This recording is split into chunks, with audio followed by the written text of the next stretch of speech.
persiapan berangkat ke Lampiong. Nah, ke Lampiong. Wah, orangnya sudah mulai kumpul.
ومولانا محمد وعلى آله وصحبه أجمعين. Amma ba'd.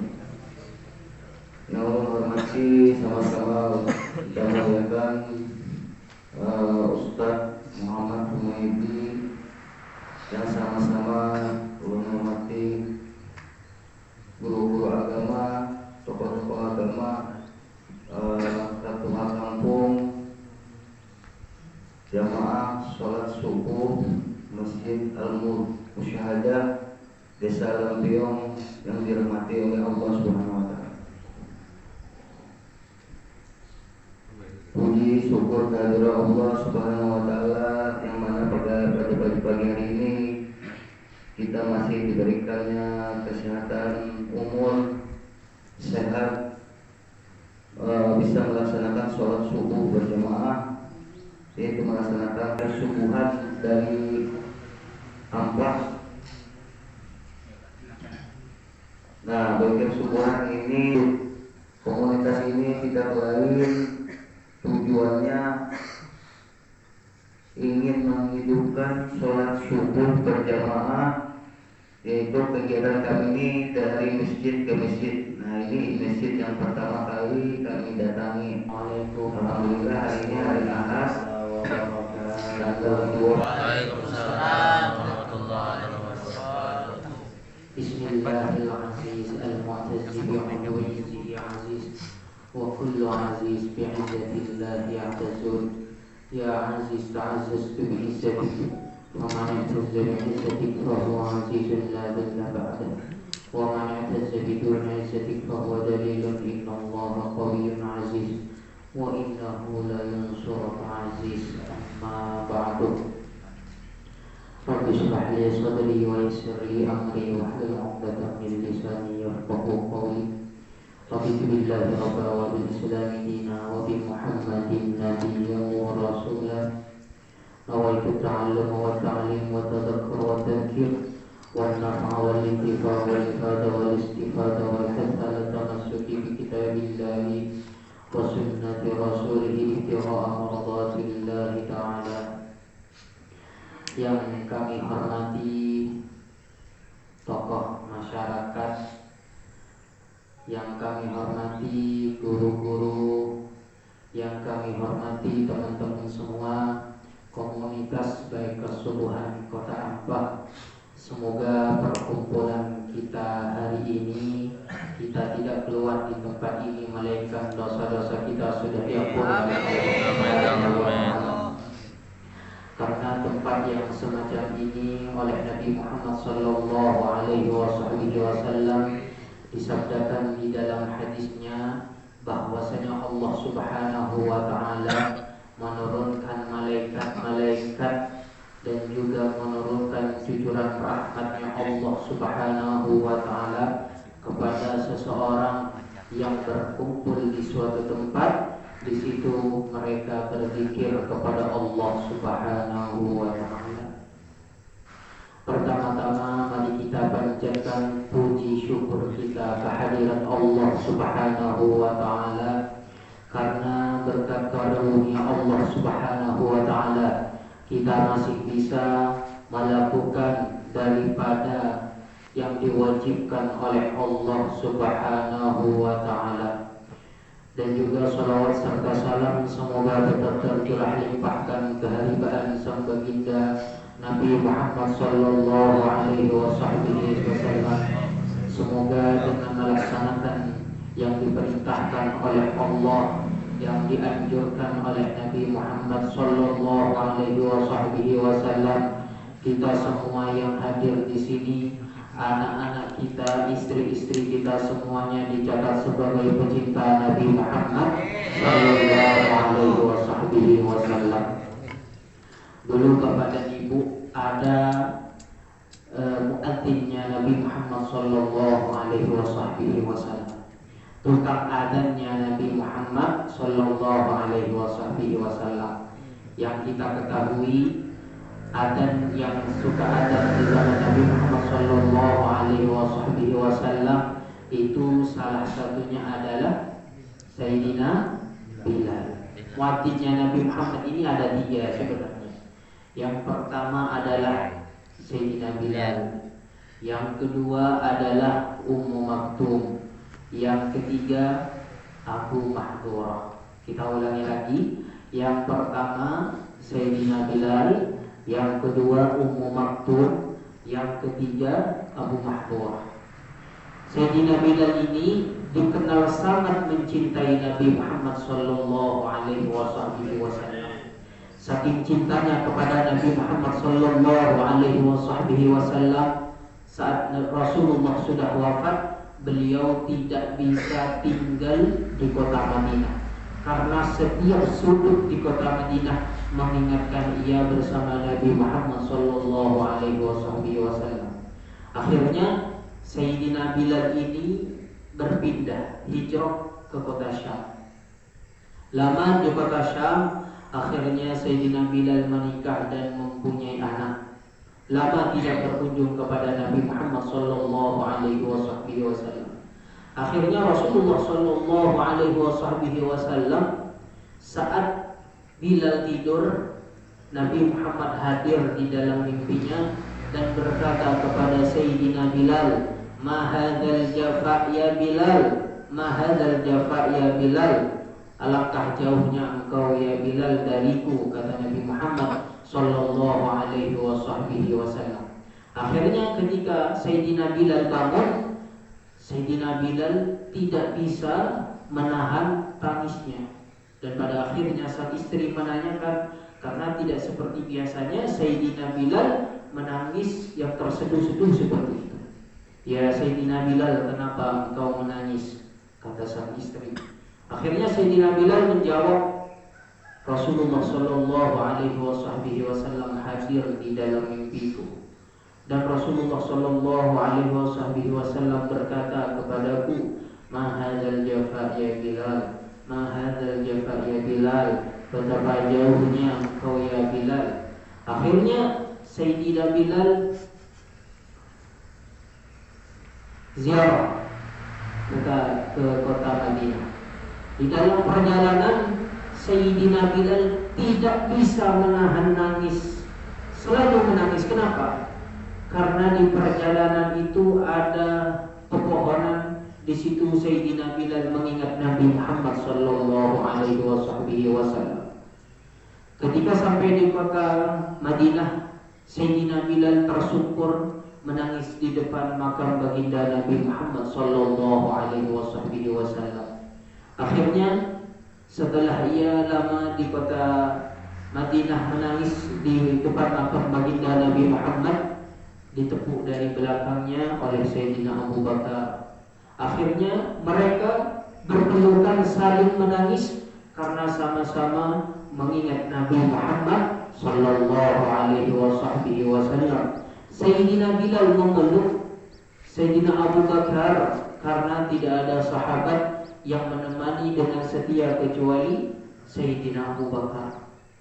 Sayyidina Abu Bakar menangis karena mengingat Nabi Muhammad sallallahu alaihi wasallam, bahwasanya orang yang setia mengumandangkan salat saat Nabi Muhammad di dalam umur adalah Sayyidina Bilal. Akhirnya mereka berpelukan karena sama-sama mengingat kecintaan ia kepada Nabi Muhammad sallallahu alaihi wasallam. Akhirnya Sayyidina Abu Bakar menyuruh Sayyidina Bilal untuk mengumandangkan azan lagi. "Ya Bilal, halla tu'adzin kama kunta tu'adzin fi ahdi Rasulillah sallallahu alaihi wasallam." Ya Bilal, tidakkah engkau mau adzan seperti halnya engkau adzan di zaman Rasulullah sallallahu alaihi wasallam? Sayyidina Bilal tidak bisa mengiyakan permintaan Sayyidina Abu Bakar. Akhirnya setelah itu Sayyidina Bilal bertemu dengan Sayyidina Umar bin Khattab. Lalu mereka juga berpelukan menangis karena sama-sama merindukan Nabi Muhammad sallallahu alaihi wasallam. Sayyidina Umar juga menawarkan, "Ya Bilal, halla tu'adzin kama kunta tu'adzin fi ahdi Rasulillah." Ya Bilal, tidakkah engkau mau adzan seperti halnya engkau adzan di zaman Rasulullah sallallahu alaihi wasallam? Sayyidina Bilal saat itu tidak mengiyakan permintaan daripada Sayyidina Umar. Akhirnya setelah itu Sayyidina Bilal bertemu dengan cucu Nabi Muhammad sallallahu alaihi wasallam, yaitu Sayyidina Hasan dan Husain. Sayyidina Hasan dan Husain menawarkan kepada Sayyidina Bilal, "Ya Bilal, halla tu'adzin kama kunta tu'adzin fi ahdi Rasulillah sallallahu alaihi wasallam." Akhirnya Sayyidina Bilal tidak bisa berucap, tidak bisa menolak permintaan daripada anak cucu Nabi Muhammad sallallahu alaihi wasallam. Takut, kata Sayyidina Bilal, takut nanti Nabi Muhammad sallallahu alaihi wasallam, kenapa kamu tidak mau daripada permintaan anak cucuku? Itu yang Sayyidina Bilal takutkan. Akhirnya apa? Sayyidina Bilal mengumandangkan azan. Allahu Akbar, Allahu Akbar. Asyhadu an la ilaha illallah, asyhadu an la ilaha illallah. Sampai dengan lafaz asyhadu anna Muhammadar Rasulullah. Sampai di situ Sayyidina Bilal tidak bisa melanjutkan azannya, saking ianya merindukan Nabi Muhammad sallallahu alaihi wasallam. Para orang muslim saat itu yang ada di kota Madinah keluar dari rumahnya. Apakah Nabi Muhammad sallallahu alaihi wasallam hidup lagi? Abu Isa Rasulullah, Abu Isa Rasulullah. Semua para sahabat yang ada di kota Madinah keluar daripada rumahnya, karena ia semua tidaklah Sayyidina Bilal mengumandangkan azan, melainkan Rasulullah sallallahu alaihi wasallam ada. Di situ semuanya menangis, semuanya merindukan Nabi Muhammad sallallahu alaihi wasallam. Yang merindukan Nabi Muhammad sallallahu alaihi wasallam bukan cuma manusia, Bapak dan Ibu. Ada sebatang pohon kurma, di mana di situ sebatang pohon kurma yang biasanya Nabi Muhammad sallallahu alaihi wasallam khutbah. Nabi Muhammad bersender kepada pohon kurma itu, sebatang pohon kurma. Akhirnya karena para sahabat tidak tega melihat Rasulullah sallallahu alaihi wasallam dengan sebatang pohon kurma itu, lalu dibuatkanlah mimbar.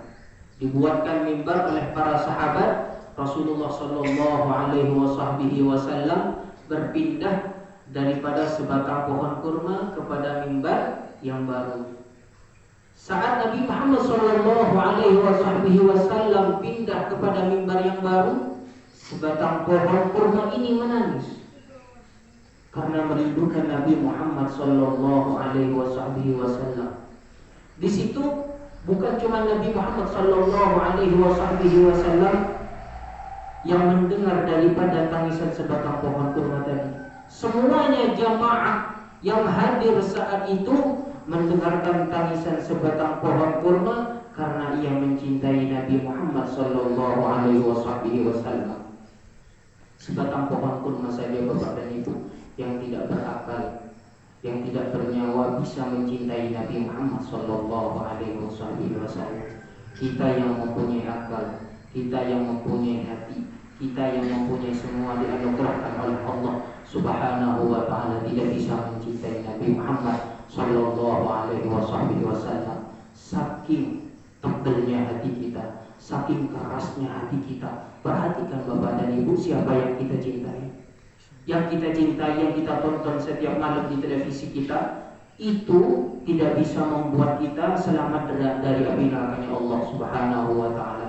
Ajari anak-anak kita bagaimana tata caranya mencintai Nabi Muhammad sallallahu alaihi wasallam. Karena Bapak dan Ibu, anak-anak kita itu tergantung daripada orang tuanya. Jangan bangga karena anak-anaknya kita tidur dan suka di dalam rumah. Perhatikan apa yang dipegang anaknya. Mereka semua suka di dalam rumah karena ia memegang handphone. Lihat di dalam handphonenya apa yang ada di situ. Nanti semua yang anak-anak itu, istri-istri itu di hari kiamat bakalan menuntut orang tuanya. Al-akhillau yawma idzin ba'duhum li ba'din adu. Yang kita cintai di dunia ini, anak, istri, semuanya nanti di hari kiamat menjadi musuh. Musuh seperti apa? Musuh yang tidak diajarkan oleh orang tuanya bagaimana ia bertakwa kepada Allah Subhanahu wa taala.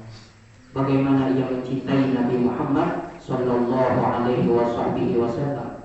Kata Nabi Muhammad sallallahu alaihi wasallam, "Addibu awladakum ala hubbi nabiyikum Muhammad sallallahu alaihi wasallam." Didiklah anak kita untuk mencintai Nabi Muhammad sallallahu alaihi wasallam. Nabi Muhammad adalah orang yang paling bertakwa. Nabi Muhammad adalah orang yang paling berilmu. Bila mana kita pengen mencontoh sesuatu, contohlah Nabi Muhammad sallallahu alaihi wasallam. Karena orang di dunia ini, bapak dan ibu, tergantung yang ia contoh. Kata Imam Ghazali di dalam kitabnya At-Tiba' Yusrifut Tiba, karakter itu akan mencuri karakter orang. Contohnya, orang pencuri tidak bakalan berteman kecuali sama pencuri. Orang yang menjadi wali tidak bakalan berteman kecuali bersama orang wali. Maka daripada itu, perhatikan yang kita cintai, perhatikan teman-teman kita, karena kata Nabi Muhammad sallallahu alaihi wasallam, iman kita, agama kita tergantung daripada yang kita temani. Yang kita temani itu bakalan membuat hati kita itu terpengaruh. Terpengaruh kalau teman kita suka hadir majelis ilmu, kita juga bakalan hadir majelis ilmu. Kalau teman kita bermalas-malasan, juga kita akan terbawa bermalas-malasan untuk beribadah kepada Allah Subhanahu wa taala. Nabi Muhammad sallallahu alaihi wasallam bersabda di dalam hadisnya, "La yatahassaru ahlul jannati misla tahassurihim fid dunya yamurru bihim la ya'budun Allah." Orang yang masuk surga nanti bakalan menyesal. Kenapa? Ia menyesal karena waktu yang ia di dunia tidak digunakan dengan benar-benar beribadah kepada Allah Subhanahu wa taala. Alhamdulillah, komunitas ini selain mendapatkan pahala daripada menghidupkan ihya'ul lail, beribadah kepada Allah Subhanahu wa taala, komunitas juga mendapatkan pahala silaturahim. Silaturahim ini penting Bapak dan Ibu. Walaupun kita hadir ke majelis ilmu, tapi kita tidak menyambung tali silaturahim, orang tersebut tidak mendapatkan rahmat daripada Allah Subhanahu wa taala.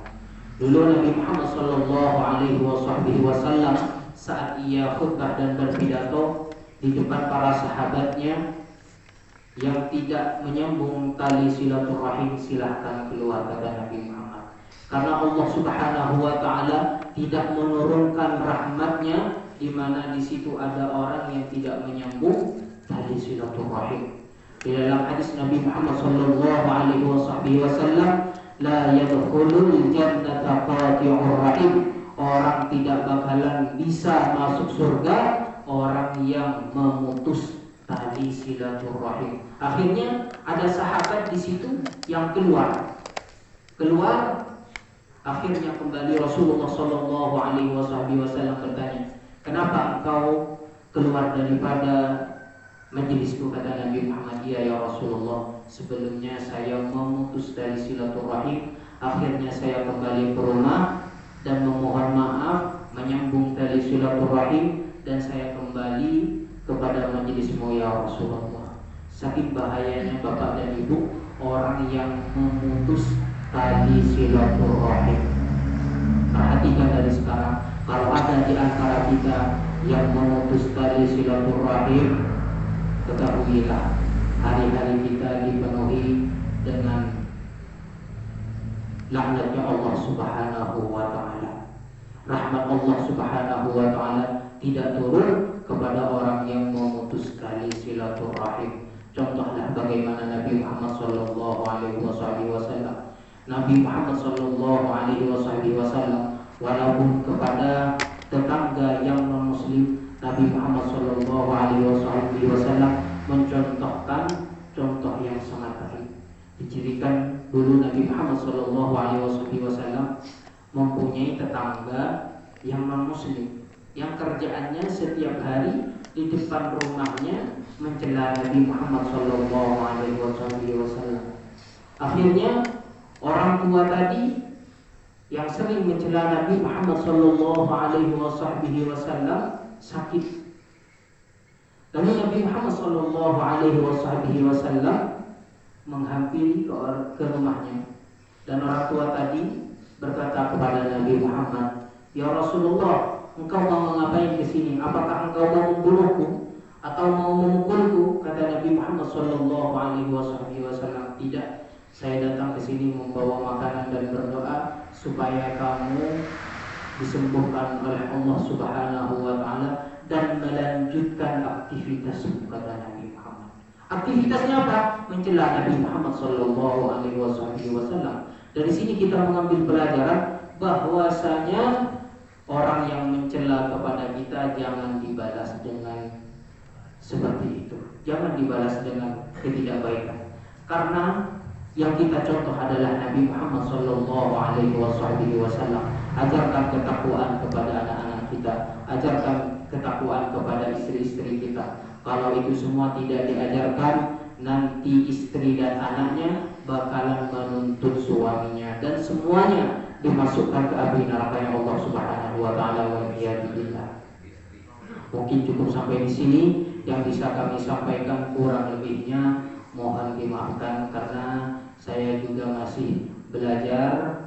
Assalamualaikum warahmatullahi taala wabarakatuh. Waalaikumsalam. Rabbana atina fid dunya hasanah wa fil akhirati hasanah wa qina adzabannar. Subhana rabbika rabbil izzati amma yasifun wa salamun alal mursalin walhamdulillahi rabbil alamin.